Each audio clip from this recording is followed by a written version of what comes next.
नमो अर्हन्ताणं नमो सिद्धाणं नमो आयरीयाणं नमो अजायाणं नमो लोये सव्यसाहुणम्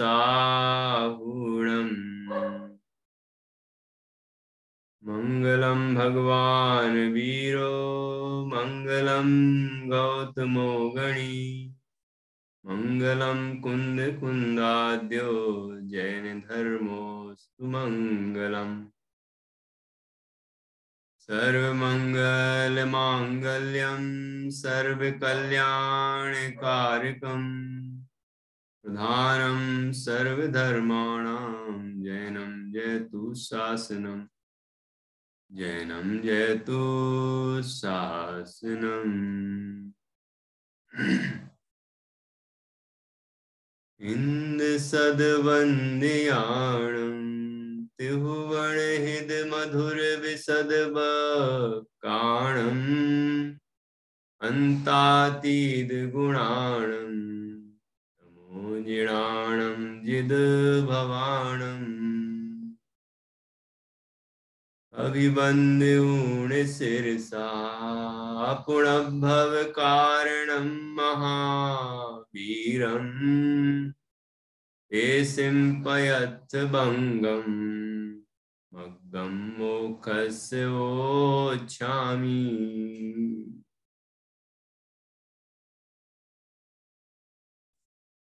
आचार्य श्री कुंद कुंद देव द्वारा रचित यह पंचास्तिकाय संग्रह परमागम है। इसका दूसरा अधिकार है और निर्जरा पदार्थ का व्याख्यान चल रहा है। निर्जरा पदार्थ के व्याख्यान में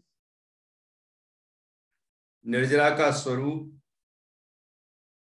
और निर्जरा का मुख्य कारण बताया गया है। मुख्य कारण है ध्यान। निर्विकार शुद्ध चैतन्य निज आत्मा का ध्यान वो निर्जरा का मुख्य कारण है। इसलिए अब 146वीं गाथा में ध्यान का स्वरूप कहते हैं। इसकी अभी हम चर्चा करेंगे। आप लोगों को एक मैंने गृह कार्य दिया था कि आशा है कि आपने जरूर पूरा किया होगा। सभी ने इस अधिकार की के मंगलाचरण की गाथा याद कर ली है।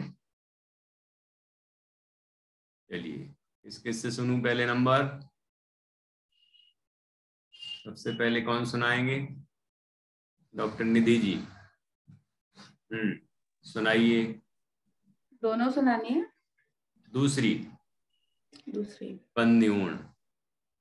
अभिवंद्यूण शिरसा अपुनभवं कारणं महावीरं ते सिंपयथ भंगं मग्गं मोक्षसवोच्छामि। क्या गलती हुई? अभिवंद्यूण शिरसा अपुनभव कारणम। भवम कारणम बोल दिया। भव कारणम महावीरम ते पयथ भंगम मग्गम मोक्षस्य बोच्छामि। बिल्कुल सही बोला। बाकी बहुत अच्छा इसे याद किया है आपने। चलिए अब संगीता जी की बारी। सुनाइए। दोनों। दूसरी। पहली तो पहले भी सुन चुके हैं। अभिवंद ऊन शिरसा अपुनभव कारणं महावीरं ते सिंपयथ भंगम मंगम मोक्षसवोच्छामि। बहुत अच्छा,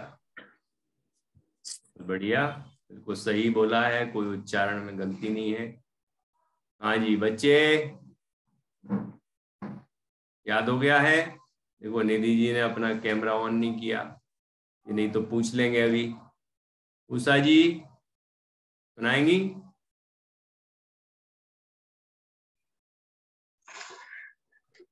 पंडित जी साथ नहीं है हमारे पास, तो याद नहीं हुई। पढ़ी नहीं ये है मतलब। ये तो हाँ, बच्चों जैसा बहाना है, शास्त्र नहीं है मतलब याद ये नहीं। इसका, हाँ पंचास्ती का है, घर में नहीं है शास्त्र। कानपुर में तो शास्त्र की कोई कमी होनी नहीं चाहिए। नहीं, मंदिरों में तो है, हमको लाएंगे, हम मंदिर से लाएंगे कल हाँ, जी। और पीडीएफ तो है ही। तो इसमें है पीडीएफ में। पीडीएफ में एक ग्रुप में शेयर की थी। तो हमारा नंबर मतलब आपके पास वैसे नहीं जुड़ा ना जी नंबर। अच्छा, तो हाँ आपके पास हमारा नंबर है तो आप उस करना, तो हम आपको पीडीएफ भेज देंगे। वैसे जी गूगल पे भी है, जी ये ग्रंथ गूगल पे भी है पीडीएफ। जी जी चलिए, जी। तो बहाना ना बनाए, याद करें, ठीक है। चलिए निधि जी सुनाइए। भैया अगर भूल जाऊं तो कल पक्के में पूरी पूरी सुना दूंगी, अभी हाँ कोशिश ठीक। कर रही हूँ मैं। हाँ करिए। अभिवंद ऊण सिरसा अपुन भव कारणम महावीरम ते सिंपयत भंगम मग्गम मुखसवोक्षामि। बहुत बढ़िया, अभी अभी याद किया था, भूल गई थी, याद करना है। बहुत अच्छा। इसको बार बार करिए, पक्की हो जाएगी। अब बच्चों की बारी। और उनकी मम्मियों से पूछेंगे। अरे वो तूने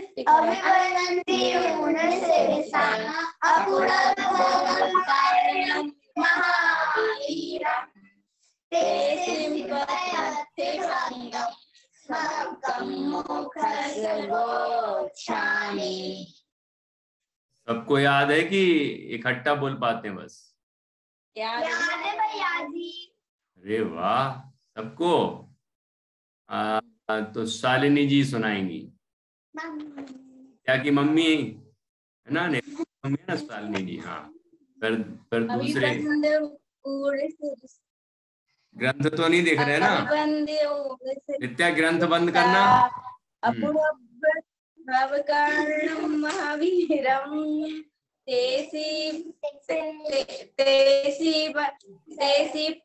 पयस्य भगम मग्गम, अरे मग्गम मोक्षस मोक्षमी। थोड़ा सा देखो, गलत हुआ अलग भैया अलग जी। बोला तो समझ में आ गई ना गलती। थोड़ा सा गलत हुआ है। थोड़ा थोड़ा थोड़ी दो पंक्तियां तो हैं गाथा में, और थोड़ा थोड़ा करके चार गलतियां हो गई, तो बचा कितना? लास्ट का मिस्टेक हो गई है। हाँ, यही गलती है, जो मिस्टेक हुई है ना वही गलती है। चलिए, और पक्का करिए। भाई मैंने इनके साथ ही याद किया, अलग से नहीं किया। ठीक है, तो आपकी जेठानी जी कहाँ है? याद नहीं थी अभी। अरे ऐसे थोड़ी चलेगा, कल क्लास में नहीं थे। कल थोड़ी हुई है गाथा, बहुत पुरानी है। कल तो मैंने बोल डाला था कि नहीं सबको याद करके आना। भैया पक्का? पक्का। तो कल शालिनी जी जैसा करेंगी, कच्चा पक्का? नहीं पूरा सुनाएंगे। अच्छा, पक्का ही पक्का सुनाएंगे। ये लोग देखो कितना हंस रहे हैं, हम लोग को याद नहीं है तो। उनको भी तो मौका मिला आज। अच्छे से याद करना है। क्या आ रहा है कि आज मम्मी लोगों की पुछाई है। सही बात है। सभी को याद करना है। चलो, अर्थ कौन बताएगा? उषा जी अर्थ बताएंगी? नहीं, कोई अर्थ बताएगा? डॉक्टर निधि जी। मैं ऐसे महावीर भगवान को वंदन करता हूँ जिन्होंने भव का कारण को नाश किया है, और जिन्होंने 9 पदार्थ का व्याख्यान किया है, उनको भेद रूप से बताया है। मतलब मोक्ष मार्ग में जो 9 पदार्थ है उनको भेद रूप से बताया है, ऐसा मैं कहता हूँ। नहीं, इसमें पहली पंक्ति तो सही बताई, दूसरी पंक्ति में नमस्कार है, दूसरी पंक्ति में नव पदार्थ कहने की प्रतिज्ञा है। अभिवंद्यूण नमस्कार करता हूँ, सिरसा अर्थात सिर झुकाकर नमस्कार करता हूँ। किनको? की महावीरम, महावीर भगवान को। कैसे है महावीर भगवान? अपुन भव कारणम, अर्थात पुनः भव का कारण ना हो ऐसे हैं, अर्थात ये उन्होंने भव के कारण का अभाव कर दिया है, ठीक है, और उनका जो आश्रय लेंगे उनके भी भव का नाश हो जाएगा और वो संसार सागर से पार हो जाएंगे, मोक्ष हो जाएगा। तो अपुनः भव कारणम, जो अपुनर्भव के कारण है, जिनके आश्रय से जीवों को पुनः भव ना हो ऐसी अवस्था पैदा होती है, और जो स्वयं इस अवस्था को प्राप्त हुए हैं, ठीक है, ये तो बता दिया, महावीर भगवान को नमस्कार कर दिया। फिर कहा कि तेसिम पयथ भंगम मग्गम मोक्षस बोच्छामी, कि उसमें पदार्थ के भंग से, मतलब पदार्थ के भेद कह के, मग्गम मोक्षस बोच्छामी, मोक्षम मग्गस मोक्षस मग्गम, मोक्ष का मार्ग वो छामी मतलब कहूंगा, ठीक है। नमस्कार किया पहले कि भगवान महावीर स्वामी को नमस्कार करके मैं नव पदार्थों के व्याख्यान के साथ, भेदों के साथ या के बाद मोक्ष का मार्ग कहूंगा, ठीक है। तो इस तरह उन्होंने यहाँ पर प्रतिज्ञा की। 105 नंबर की गाथा थी, कल बताया था 105। हाँ, अपुनर्भव के कारण श्री महावीर को मस्तक द्वारा बंधन करके उनके पदार्थ भेद तथा मोक्ष के मार्ग को कहूंगा। उनके मतलब भगवान महावीर ने जो कहे हैं, पदार्थों का भेद कहा है वही मैं कहूंगा, और मोक्ष का मार्ग कहा है वो भी मैं कहूंगा, ठीक है। चलिए, तो सभी गाथा अच्छे से याद करें और साथ में उसका अर्थ भी अच्छे से याद रखें। चलिए, तो अब हम अपने विषय पर आते हैं जो चल रहा है अभी, निर्जरा का स्वरूप।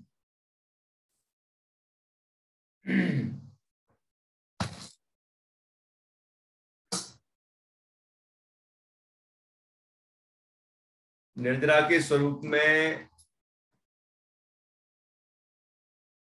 निर्जरा के लिए निर्जरा का कारण क्या बताया, या निर्जरा का स्वरूप में 3 बातें महत्वपूर्ण क्या बताई गई, कौन बताएगा?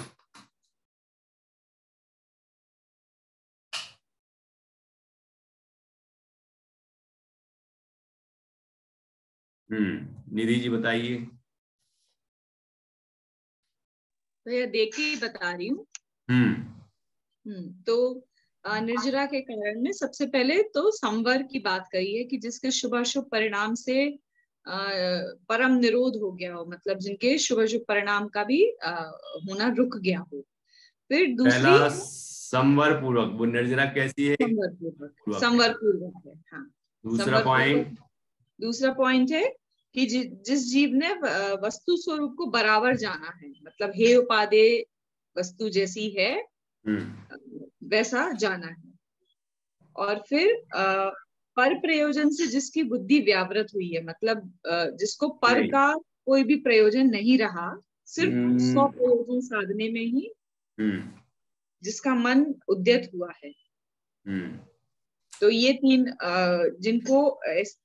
चीजें जिनको हुई हैं, ऐसी आत्मा को अपने से अपने की ही उपलब्धि होती है, क्योंकि उनको गुण गुणी का अभेद ज्ञान हुआ है। ऐसा नहीं, मैंने जो प्रश्न किया कि निर्जरा का स्वरूप क्या है, निर्जरा में कौन सी मुख्य बातें होती हैं, ठीक है, जो मोक्ष कारण बने, तो उसके लिए 144वीं गाथा के आधार से बताना होगा कि निर्जरा संवर पूरक होती है।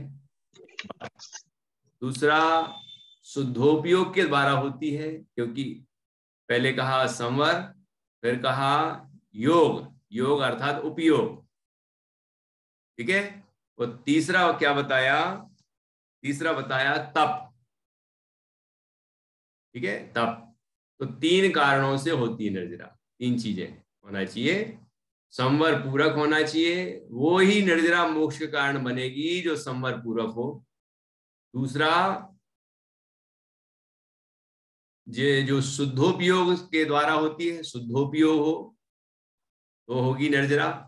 और तीसरा, तप के द्वारा होगी। अनेक तरह के जो तप है, अंतरंग तप, बहिरंग तप, है ना, उन तपों के द्वारा होगी। ऐसी निर्जरा का स्वरूप बताया। उससे क्या होगा कि निर्जरा होगी अर्थात पूर्व में बंधे हुए जो कर्म हैं वो झड़ जाएंगे, फिर जाएंगे। तो निर्जरा के 3 कारण बता, संवर पूरक होना, शुद्धोपयोग होना, और तीसरा तपों के द्वारा तप तपना। ठीक। फिर इसके बाद जो अगली गाथा है उसके आधार से बताया कि निर्जरा का मुख्य कारण क्या है। तो मुख्य कारण बताने के लिए वो मुख्य कारण कब होता है उसकी भूमिका के लिए वो 3 बिंदु बताए जो आपने अभी बोले हैं कि जो जीव संवर से युक्त होगा, है ना, और दूसरा जो आत्मार्थ को ही साधने वाला होगा, केवल अपना प्रयोजन सिद्ध करना है जिसको, अर्थात मोक्ष का प्रयोजन, परमार्थ प्रयोजन, लौकिक प्रयोजन की बात नहीं है। लौकिक में कोई अपना ही प्रयोजन, अपने ही प्रयोजन पर दृष्टि रखता है तो उसको निंदनीय कहा जाता है। लेकिन ये परमार्थ का क्षेत्र है, तो यहां जीव यदि अपने प्रयोजन पर दृष्टि रखता है, अर्थात अपना कल्याण करना है उसको, दूसरे का बुरा नहीं करना है, कोई लौकिक स्वार्थ सिद्धि नहीं करना है, अपने आत्मा को जान के उस आनंद को प्राप्त करना है और मोक्ष की प्राप्ति करना है, तो ऐसे परमार्थ का ही जिसका प्रयोजन हो। और तीसरा कि वह आत्मा को जाने, संवर से युक्त हो, परमार्थ का ही प्रयोजन हो, है ना, प्रयोजन पर ही दृष्टि हो। और तीसरा कि आत्मा को जाने। जब आत्मा को जानेगा तब तो उसको जानता रहेगा, मतलब ध्यान करेगा। तब ये 3 बातें होने पर वह अपने आत्मा का ध्यान करता है, अपने आत्मा में अपना उपयोग निश्चल स्थापित करता है। ठीक है। तब कर्मरज, पूर्व में बंधे हुए कर्मरज झड़ जाते, फिर जाते। ठीक है। इस तरह इस 145वीं गाथा में कहा था, जिसमें निर्जरा का मुख्य कारण बताया, मुख्य कारण बताया ध्यान। ठीक है। तो वह जो ध्यान है उसका स्वरूप क्या है वो यहाँ 146वीं गाथा में बताया गया है। तो वही हम पढ़ेंगे। देखिए 146वीं गाथा, ध्यान का स्वरूप। ध्यान किसको होता है, कैसे होता है, किसका ध्यान करना है हमें, ये सब चर्चाएं इसमें अच्छी तरह से की गई हैं। देखिए बहुत सुंदर गाथा है। जस्सिण विद्यति रागो, जस्सिण विद्यति रागो, दोषो मोहो वजोग परिकम्मो, दोषो मोहो वजोग परिकम्मो, तस्य सुहासुः ढहणो, तस्य सुहासुः ढहणो, ध्यान झाणमो जाय दे अग्नि, झाणमो जाय दे अग्नि, जस्सिण विद्यति रागो, दोषो मोहो। जस्य अर्थात जिसको, न विद्यति नहीं विद्यमान होते, मतलब नहीं होते, नहीं मौजूद होते, जिसको क्या क्या नहीं होते, रागो राग, दोषो दो द्वेष, मोह मोह, जिसको मोह राग द्वेष विद्यमान नहीं होते, अर्थात जिसके परिणामों में मोह राग द्वेष उत्पन्न नहीं होते, वह जोग परिकम्मो, और योगों का सेवन भी नहीं होता, योग भी नहीं होता है ना, योग परिकर्म भी नहीं होता। अभी देखना पिछली जो 144वीं गाथा थी, वहां योग का अर्थ योग, योग का अर्थ क्या किया था? शुद्धोपयोग, क्योंकि वहां संवर और योग को निर्जरा का कारण कहा था ना, संवर पूरक हो और ये शुद्धोपयोग रूप हो और तपों बहुत से तप हों तब निर्जरा होती है। तो वहां योग का अर्थ क्या किया था? शुद्धोपयोग। लेकिन यहाँ विद्यमान नहीं होता, जो नहीं है जहां, तो वहां पर योग का अर्थ क्या करेंगे? क्या विद्यमान नहीं है? निर्जरा वाले को क्या नहीं होता कि उसे योग नहीं होता, योग परिकम्मो, योग परिकर्म नहीं होता। अर्थात यहाँ योग का अर्थ है मन वचन काय की चेष्टा। मन वचन काय के निमित्त से आत्म प्रदेशों का जो परिस्पंदन या कंपन होता है उसे योग कहते हैं, उससे कर्मों का आश्रय होता है।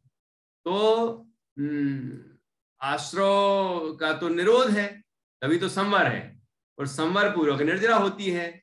तो यहाँ पर न मोह हो रहा है, न राग हो रहा है, न द्वेष हो रहा है, न मन वचन काय की चंचलता रूप योग हो रहा है। ये चारों नहीं है, तभी तो आश्रय नहीं है।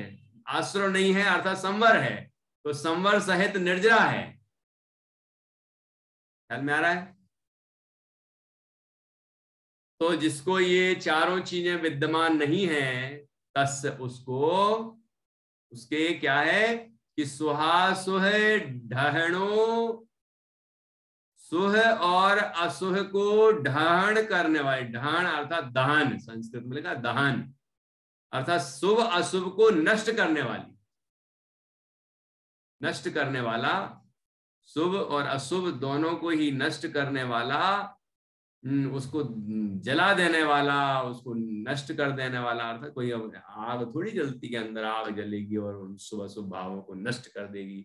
वो भाव तो अरूपी है, अरूपी को तो अग्नि जला ही नहीं सकती। तो यहाँ अलंकारिक वर्णन है, इसका तात्पर्य है कि शुभ अशुभ भावों को उत्पन्न ही नहीं होने देता, अर्थात शुभ अशुभ भाव उत्पन्न होना बंद हो जाते हैं। देखिए मोह राग द्वेष में बताया था आपको कि शुभ अशुभ भाव उसमें शामिल है ना। मोह और द्वेष के परिणाम अशुभ भाव है, और राग में दो भेद कर दो, अशुभ राग और शुभ राग। तो अशुभ राग भी अशुभ भाव है, तो अशुभ में लेना मोह द्वेष और अशुभ राग, और शुभ में लेना केवल शुभ राग, और मोह राग द्वेष में दोनों आ गए, शुभ अशुभ दोनों। ठीक है ना। तो इस तरह शुभ अशुभ भाव का दहन जहां हो रहा है, ऐसे झाण मोह जाय दे अग्नि, अग्नि अर्थात अग्नि, ध्यानमयी अग्नि जाय दे अर्थात प्रज्वलित होती है, उत्पन्न होती है। कब उत्पन्न होती है ध्यानमयी अग्नि? अग्नि में तो सब स्वाहा हो जाता है। तो यहाँ का अष्टकर्म दहना है ना, अष्टकर्मों का दहन हो जाता है। अब क्या आग जला लें और उसमें अष्टांगी दशांगी धूप को खेदें तो बस काम हो जाएगा? है यह धूप अनल में खेने से कर्मों को नहीं जलाएगी, निज में निज की शक्ति ज्वाला जो राग द्वेष नसाएगी। देखो इसका भाव आ गया, उसमें भी आया कि नहीं, कि अपने स्वरूप का जो ध्यान होगा उससे ये सब मोह राग द्वेष योग सब नष्ट हो जाएंगे, शुभ अशुभ परिणाम सब नष्ट हो जाएंगे।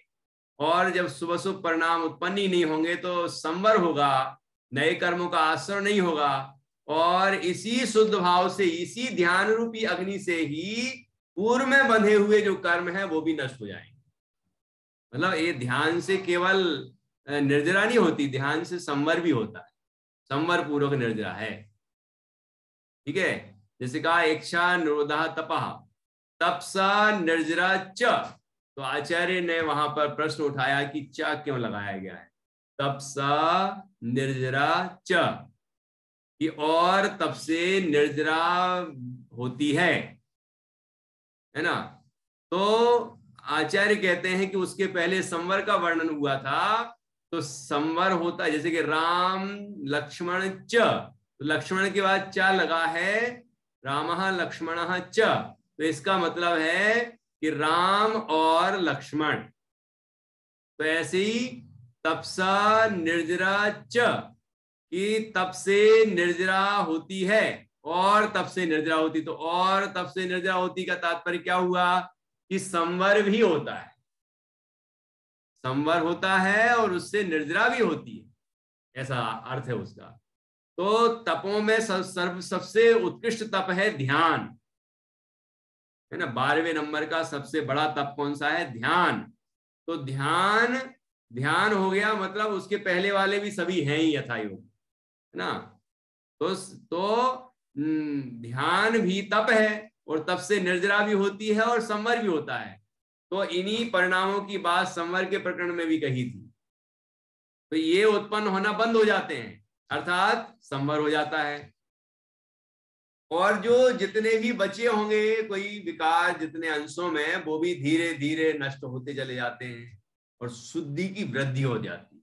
जितनी अशुद्धि दूर होगी उतनी शुद्धि की वृद्धि होगी, तो जितनी शुद्धि की वृद्धि होगी उतनी निर्जरा होगी, भाव निर्जरा होगी, ठीक है। और शुद्धि की वृद्धि में अशुद्धि की हानि भी है। तो ये शुभ भाव और ये सब विकार जो हैं, अशुद्धियां हैं, इनकी होती है हानि, मतलब ये घटते जाते हैं, और शुद्धि की होती है वृद्धि, उसको कहते हैं निर्जरा। अशुद्धि की हानि, शुद्धि की वृद्धि को निर्जरा कहते हैं, ठीक है।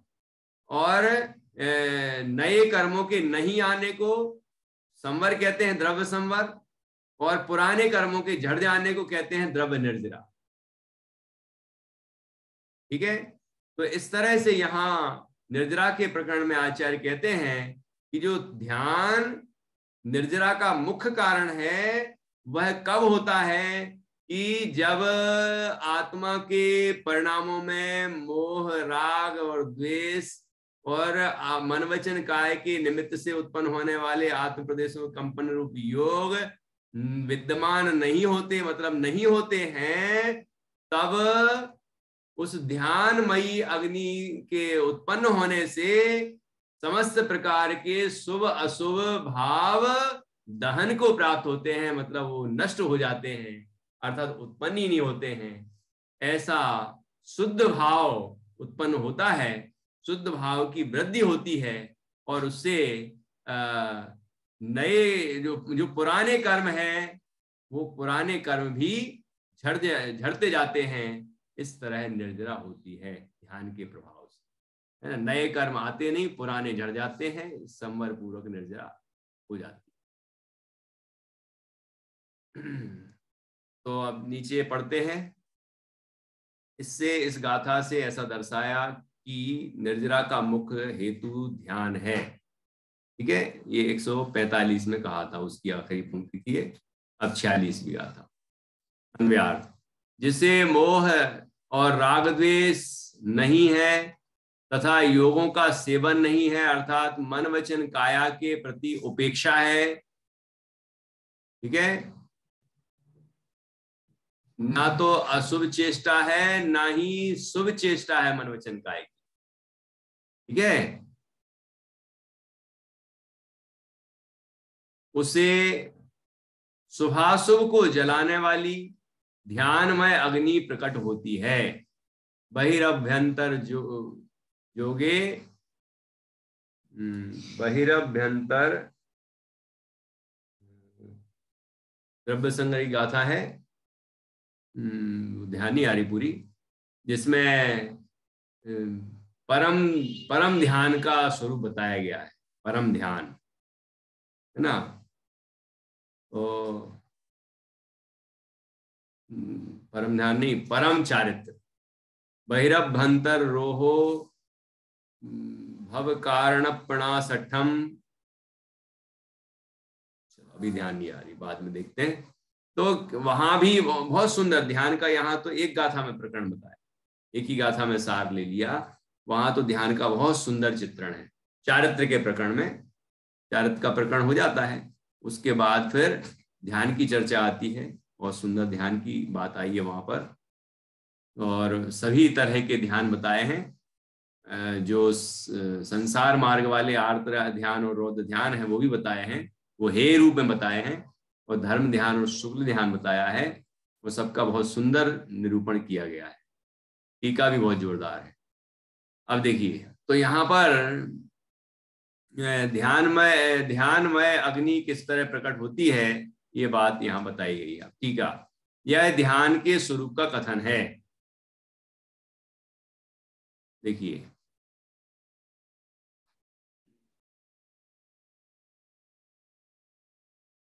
निधि जी पढ़िए। जी। शुद्ध स्वरूप में अविचलित चैतन्य परिणति सो यथार्थ ध्यान है। वह ध्यान प्रकट होने की विधि अब कही जाती है।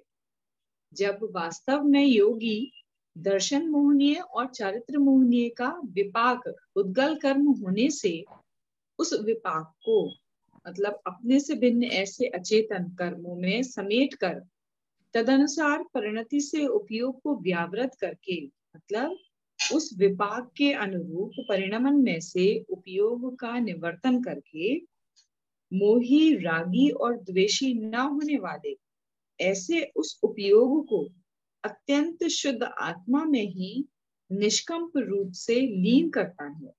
तब उस योगी को, जो कि अपने निष्क्रिय चैतन्य रूप स्वरूप में विश्रांत है, मन वचन काया को नहीं भाता और स्वकर्मों में व्यापार नहीं करता, उसे सकल शुभाशुभ कर्म रूप ईंधन को जलाने में समर्थ होने से अग्नि समान ऐसा परम पुरुषार्थ सिद्धि के उपायभूत ध्यान प्रकट होता है। फिर कहा है, आगे पढ़ती जाऊं भैया? तो अभी फिर आप पढ़ लीजिए, ये गाथाएं आप पढ़ेंगे, पहले अर्थ पढ़िए जी। फिर कहा है कि इसका अर्थ देखें, इस समय भी त्रिरत्न शुद्ध जीव, यानी इस काल भी सम्यक दर्शन ज्ञान चारित्र रूप 3 रत्नों से शुद्ध ऐसे मुनि आत्मा का ध्यान करके इंद्रपना तथा लौकांतिक देवपना प्राप्त करते हैं, और वहां से चय कर यानी मनुष्य भाव प्राप्त करके निर्वाण को प्राप्त करते हैं। श्रुतियों का अंत नहीं है, शास्त्रों का पार नहीं है, काल अल्प है और हम दुर्मेध हैं, इसलिए वही मात्र सीखने योग्य है कि जो जरा मरण का क्षय करे। बहुत अच्छा। इस तरह ये टीका हो गई, इसके बाद भावार्थ भी है, चर्चा भी करेंगे। पहले टीका को लेते हैं। देखिए, यह ध्यान के स्वरूप का कथन है। शुद्ध स्वरूप में अविचल चैतन्य परिणति सो वास्तव में ध्यान है। ध्यान का स्वरूप क्या है? कि शुद्ध स्वरूप में, शुद्ध स्वरूप कहाँ है? जिसमें परिणति को अविचल रूप से स्थापित करना है। शुद्ध स्वरूप में अविचलित, विचलित ना हो, चंचल ना हो, अर्थात एकाग्र, एकाग्र चिंता निरोधो ध्यानम, है ना। तो अविचलित चैतन्य परिणति, ऐसी चैतन्य परिणति जो चलायमान ना होती हो, और कहाँ लगी है? कि शुद्ध स्वरूप में ही लगी है। कहाँ है वो शुद्ध स्वरूप? ये देह से भिन्न, नोकर्म, द्रव्य कर्म, भाव कर्म से भिन्न जो शुद्ध चैतन्य स्वरूप है आत्मा का, जो परम शुद्ध निश्चय नय का विषय है, जिसको शुद्ध नय का विषय कहते हैं, ऐसा शुद्ध चैतन्य तत्व, उसमें अपनी चैतन्य परिणति को अविचलित रूप से स्थापित किया। मतलब ज्ञान को ज्ञान में लगा दिया है, ज्ञान को ज्ञान में मग्न कर दिया, ज्ञान को ज्ञान में, ज्ञान का मतलब आत्मा, ज्ञान को ज्ञान में मग्न कर दिया है। अर्थात जो परिणति चल रही है नई नई पर्याय ज्ञान की, वह ज्ञान की पर्याय उस ज्ञान स्वरूप आत्मा में लग गई है, स्थापित हो गई, स्थिर हो गई है। उसको ध्यान कहते हैं। अभी ये क्लास एंड होगी तो फिर से ज्वाइन होना है ना, जिससे कि ये टीका अपन पूरी कर सकें। शुद्ध स्वरूप में अविचलित चैतन्य परिणति सो वास्तव में ध्यान है। ठीक है, वहां भी जो एकाग्र चिंता निरोधो ध्यानम, एकाग्र एक है मुख्य, जहां ऐसा चिंता निरोधो, चिंता का निरोध जहां हुआ है ना, वह ध्यान है। तो एक का अर्थ है शुद्ध स्वरूप, जो यहाँ शुद्ध स्वरूप लिखा, ऐसा शुद्ध चैतन्य आत्मा, वो एक की जगह लेना, वो है अग्र अर्थात मुख्य,